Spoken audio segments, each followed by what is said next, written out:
বিসমিল্লাহির রহমানির রহিম। আসসালামু আলাইকুম ওয়া রাহমাতুল্লাহ। প্রাইভেট লিমিটেড কোম্পানি নিবন্ধন করতে হলে যে সকল তথ্যের প্রয়োজন হয় সেগুলি হচ্ছে, 1 নম্বরে প্রস্তাবিত কোম্পানির নাম। আপনি যে নামে কোম্পানি নিবন্ধন করতে চাচ্ছেন সেটা অবশ্যই জয়েন্ট স্টক থেকে পরীক্ষা নিরীক্ষা করে দেখতে হবে যে এই নামটি খালি আছে কিনা, ইতিপূর্বে অন্য কেউ নিবন্ধন করে ফেলছে কিনা। যদি আপনি নিশ্চিত হন যে এই নামে করা যাবে তাহলে এই নামটি নিয়ে আপনি আগাতে পারেন। 2 নম্বরে registered address of company. Company নিবন্ধন করতে গেলে একটা রেজিস্টার্ড অ্যাড্রেস দেখাতে হয়, সেটা আপনি যে কোনো একটা ঠিকানা ব্যবহার করতে পারেন। কোম্পানি নিবন্ধন করতে গেলে আপনি রেসিডেন্সিয়াল বা কমার্শিয়াল ঠিকানা যে কোনো একটা ব্যবহার করতে পারেন, সেটা কেউ যাচাই বাছাই করতে যাবে না। তবে যদি আপনি আমদানি রপ্তানি সনদ নেন সেই ক্ষেত্রে অবশ্যই একটি বাণিজ্যিক ঠিকানা ব্যবহার করাটা উত্তম। আর যদি সেখানে না যান, আমদানি রপ্তানিতে না যান, তাহলে আপনি রেসিডেন্সিয়াল অ্যাড্রেস ইউজ করতে পারেন, কোনো সমস্যা নেই। তবে সবচেয়ে ভালো হলো একটি কমার্শিয়াল অ্যাড্রেস ব্যবহার করা। 3 নম্বরে ডিরেক্টর নির্বাচন। প্রাইভেট লিমিটেড কোম্পানি নিবন্ধন করতে গেলে কমপক্ষে 2 জন ডিরেক্টরের দরকার হয় এবং সর্বোচ্চ 50 জন পর্যন্ত ডিরেক্টর নেওয়া যায়। তবে ডিরেক্টরের সংখ্যা যত কম রাখা যায় ততটাই ভালো, কারণ বেশি লোকের সমাগম হলে মতানৈক্যের সৃষ্টি হবে। দেখা গেছে এক একজনের মতামত এক এক রকম, চাওয়া পাওয়া এক এক রকম, ঝামেলার সৃষ্টি হবে। দেখা যাবে যে কোম্পানিটি মাঝ পথে গিয়ে থেমে যাবে। তাই ডিরেক্টরের সংখ্যা যদি 2 এর মধ্যে রাখতে পারেন সেটা অনেক ভালো। সেক্ষেত্রে কোম্পানির মূল পরিচালক যদি আপনি থাকেন, কোম্পানির ইনভেস্টর যদি আপনি হন এবং কোম্পানি যদি আপনার হাতেই পরিচালিত হয়, সেই ক্ষেত্রে আপনি কোম্পানির প্রধান দায়িত্বে থেকে একজন সহকারী আপনার সাথে রাখতে পারেন। সেই ক্ষেত্রে আপনি আপনার স্ত্রী বা আপনার ছেলে মেয়ে যদি বড় কেউ থাকে তাদের একজনকে নিয়ে নিতে পারেন। তারপর একজন চেয়ারম্যান নির্বাচন করতে হবে, অর্থাৎ 2 জন পরিচালক যে নেবেন সেখান থেকে একজনকে চেয়ারম্যান করবেন। তবে সেটা ম্যান্ডেটরি না, অর্থাৎ আপনি চাইলে চেয়ারম্যান রাখতে পারেন, না চাইলে আপনি চেয়ারম্যানের পদটি খালি রাখতে পারেন। এরপর ম্যানেজিং ডিরেক্টর বা ব্যবস্থাপনা পরিচালক। প্রাইভেট লিমিটেড কোম্পানি করতে গেলে ম্যানেজিং ডিরেক্টর বা ব্যবস্থাপনা পরিচালক বা এমডি আমরা যাকে বলে থাকি, এটি অবশ্যই রাখতে হবে। কারণ কোম্পানি আইনে ম্যানেজিং ডিরেক্টর হলো মোস্ট পাওয়ারফুল একটা পদ, এই জন্য এটা রাখতেই হবে। চেয়ারম্যান না হলে কোনো সমস্যা নেই, কিন্তু ম্যানেজিং ডিরেক্টর অবশ্যই রাখতে হবে। তো সেই ক্ষেত্রে আপনি যেটা করতে পারেন, যদি 2 জন পরিচালক দিয়ে আপনি কোম্পানি করেন সেই ক্ষেত্রে একজনকে চেয়ারম্যান করতে পারেন। যদি চেয়ারম্যান না রাখতে পারেন তাহলেও সমস্যা নেই, যে মেন দায়িত্বে থাকবে তাকে ম্যানেজিং ডিরেক্টর করে দিবেন, তার হাতেই কোম্পানি পরিচালিত হবে। কোম্পানির মূল চালিকা শক্তি থাকবে ম্যানেজিং ডিরেক্টরের হাতে, আরেকজন শুধু পরিচালক হিসেবে থেকে যাবে।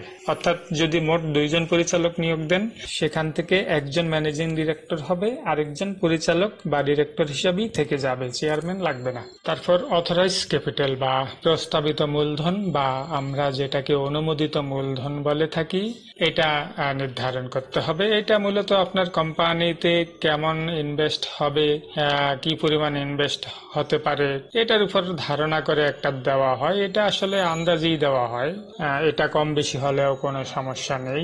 এরপর পেইড আপ ক্যাপিটাল বা পরিশোধিত মূলধন, এটাও আন্দাজেই দেওয়া হয়। আপনি এটাও যা খুশি তাই দিতে পারেন, 2 লাখ, 5 লাখ, 10 লাখ দেখাতে পারেন, কোনো সমস্যা নেই। যাই হোক, যদি কোনো কনসালটেন্টের সহায়তা নেন সেক্ষেত্রে উনি বলে দিবে যে আপনার কোম্পানির অথরাইজড ক্যাপিটাল এবং পেইড আপ ক্যাপিটাল এই দুটা কত দিলে আপনার জন্য ভালো হবে। এরপর দরকার হবে নেচার অফ বিজনেস, অর্থাৎ আপনি কোন ধরনের ব্যবসা করবেন এই কোম্পানির আন্ডারে।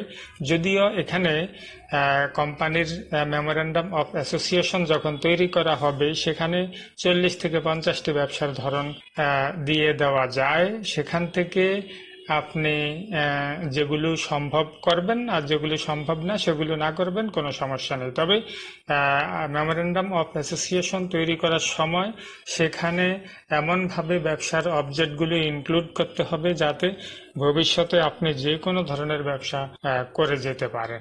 এরপর পার্সোনাল ইনফরমেশন ডিরেক্টরদের কি কি তথ্য লাগবে, অর্থাৎ যেহেতু প্রাইভেট লিমিটেড কোম্পানি করতে গেলে দুইজন পরিচালকের দরকার হয়, তো এই দুইজন পরিচালকের কি কি তথ্য লাগবে?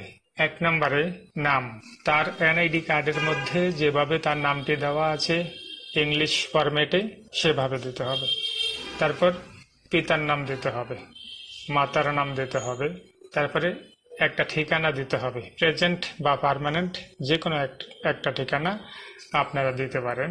এরপর ডেট অফ বার্থ, এনআইডি কার্ডের মধ্যে অবশ্যই পরিচালকদের জন্ম তারিখ লেখা আছে, সেভাবে জন্ম তারিখ লাগবে। তারপর একটা মোবাইল নাম্বার লাগবে, একটা ইমেল অ্যাড্রেস লাগবে, তারপর ই-টিন সার্টিফিকেট লাগবে। অবশ্যই দুইজন পরিচালকেরই এই তথ্যগুলো প্রয়োজন হবে।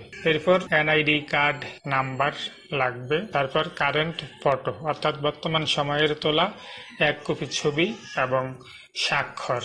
এই তথ্যগুলো দেওয়ার পর আপনার কোম্পানির নামে কোম্পানি আইন অনুসরণ করে আপনার ব্যবসার ধরন কি হবে, তারপর ম্যানেজিং ডিরেক্টরের কি কি দায়িত্ব থাকবে, তারপর ব্যাংক অ্যাকাউন্ট কার সিগনেচারে পরিচালিত হবে, এগুলি সব কিছু ইনক্লুড করে মেমোরেন্ডাম অফ অ্যাসোসিয়েশন এবং আর্টিকেল অফ অ্যাসোসিয়েশন, এই দুইটার সমন্বয়ে একটি যুগোপযোগী গঠনতন্ত্র তৈরি করতে হবে এবং জয়েন্ট স্টকে সেগুলো জমা দিয়ে রেজিস্ট্রেশনের ফি জমা দিয়ে তারপর রেজিস্ট্রেশন প্রক্রিয়া কমপ্লিট করে ইনকর্পোরেশন সার্টিফিকেট নিতে হবে জয়েন্ট স্টক বা আরজেএসসি থেকে। জয়েন্ট স্টক বা আরজেএসসি থেকে প্রাইভেট লিমিটেড কোম্পানি নিবন্ধন হয়ে যাওয়ার পর সেখান থেকে মূলত 3টা পেপারস আপনাকে ইস্যু করে থাকবে। এর মধ্যে একটা হচ্ছে ইনকর্পোরেশন সার্টিফিকেট, দ্বিতীয়টি হচ্ছে memorandum of association and article of অ্যাসোসিয়েশনের সমন্বয়ে একটি গঠনতন্ত্র, আর 3 নম্বরে যেটি দেওয়া হবে ফর্ম 12, এটাকে আমরা পিডি বা পার্টিকুলার অফ ডিরেক্টর বলে থাকি। এই 3টা জিনিস জয়েন্ট স্টক থেকে ইস্যু হয়ে গেলে বুঝবেন যে আপনার কোম্পানিটি নিবন্ধন হয়ে গেছে। এরপর আপনি কোম্পানির অন্যান্য যে কাগজপত্রগুলো দরকার হবে পরবর্তীতে, যেমন ট্রেড লাইসেন্স, কোম্পানির নামে একটা টিন সার্টিফিকেট এবং ব্যাংক অ্যাকাউন্ট দরকার হবে। এগুলো কমপ্লিট হওয়ার পর আপনি আপনার ব্যবসা শুরু করতে পারেন।